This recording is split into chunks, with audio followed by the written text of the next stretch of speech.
It's the season for showing those you love how much they mean to you. Every year I create homemade goodies for my friends and family to enjoy during the Christmas season. Every year I threaten that I don't have time, but they never let me skip a year.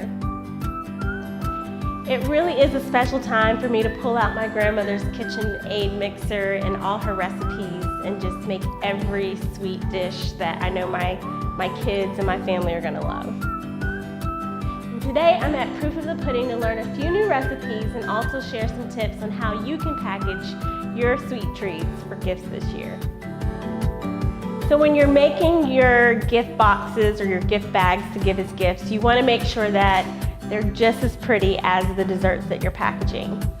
So I like to first make sure that we've got something fun to put our cookies in, either just a really cute cellophane bag that's really easy to put them in. Or if you do a simple wax paper bag, you can use pretty washi tape on the bag to hold them. After I've packaged the desserts and they're actually in their individual bags, I like to keep them separate by the type of cookie because sometimes the flavors will blend with what else is in the bag, and that way it preserves what each flavor and each type that you're putting in the bag. Next, I find a container. I love all of these beautiful containers that I got from paper stores. They've got great color, great pattern. It's definitely in the holiday spirit.